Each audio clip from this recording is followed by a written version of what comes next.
Yo, Nico Blitz, the lunch table quarantine edition. We got the guy Mozzy. Come on, in the man. building. What's good, bro? Beyond Bulletproof just dropped. Yeah, you know I'm tapping in with my brother Nico. Man, you know what I'm saying? What you say, Blitz gang? Blitz gang, that's bro. That's what I'm doing with this new album, Blitzing. I'm You blitzing. Yeah, so Beyond Bulletproof, it mean to love one unconditionally. That's bulletproof, and it's beyond that with me. Album dedicated to my grandmother and you know, the ones that we overlook.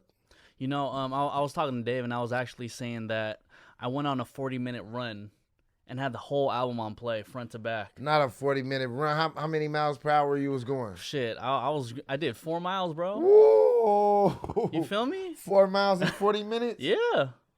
10 miles a minute? We ain't got shit else to do during quarantine, bro. What you mean? You was running to that Mozzy? Yeah. Love you for that, boy. Of course, bro. My of course. dog. You know, so what kind of different approach did you take to creating Beyond Bulletproof? I made sure this album was filled with substance. That's like the biggest and the main. That was my main objective.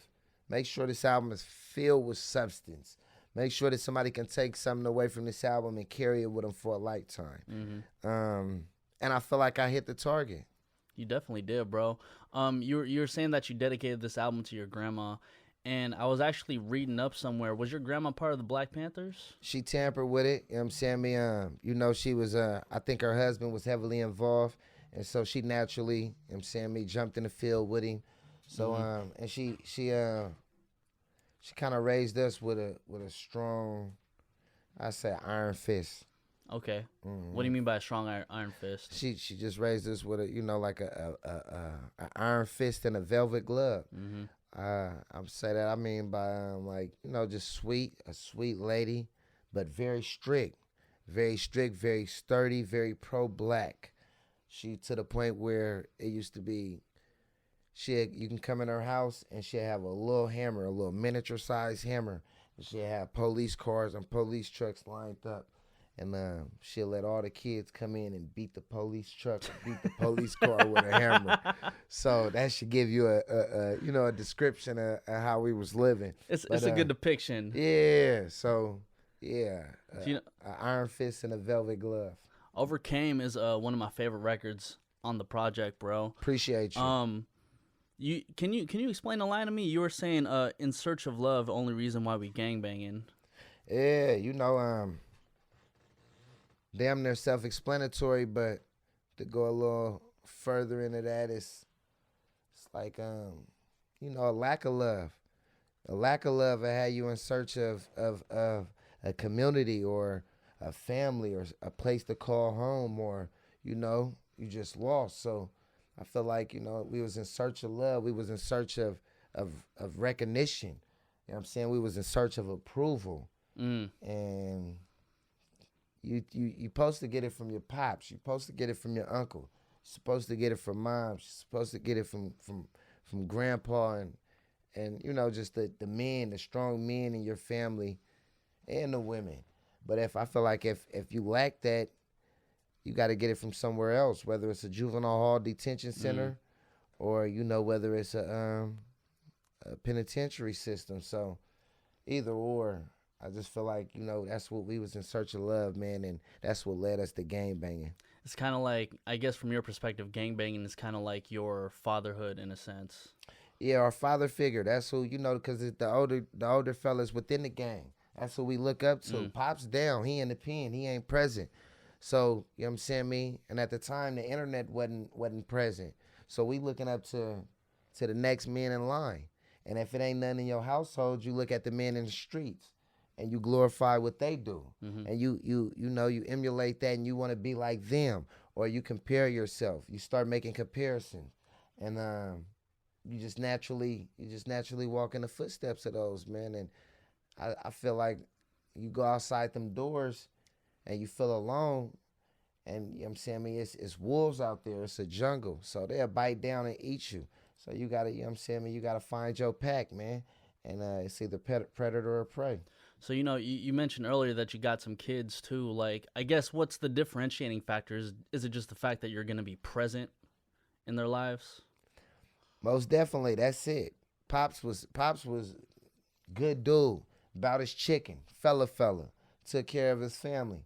But it got ugly, it got spunky. Once they strip you of all that and, you know, institutionalize you, now he's not present. I hear him, I get letters. He wrote a letter every day. Damn. I ain't read them. You know, I'm a kid, I'm a young nigga.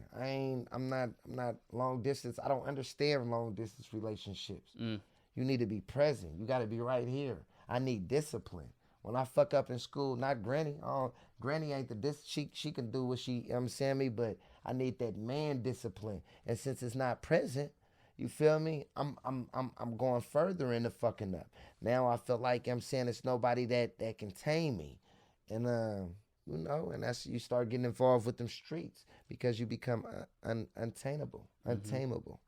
Going into the sonics of Overcame, it actually has the same beat as Lil Poppa. I think that's it was like my dog. Shout out Pop. That's fella. I function with Young Life heavy. I already recorded that song before I heard Bird's View. He knocked it out though and dropped it. I called Davo. Davo, what's going on, nigga? What you know what I'm saying? Yeah, I was planning on using this for the album. And kind of find out, he like, bro, that's one of them beats you got, you know what I'm saying, from Wooty.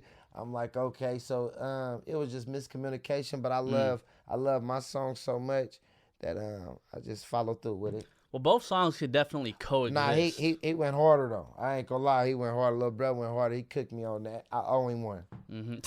Yeah, I owe him one. You know, speaking of like the people that you fuck with, Shootergang Kony is actually one of my favorite cats. Like coming going up up too. right now. I was reading up, and you actually like gave him a chain, but he's not signing you. Nah, I gave 100 little niggas from the trenches a chain that ain't signed. You know, I genuinely want to see him shine. So it's not you know, it's a lot of people.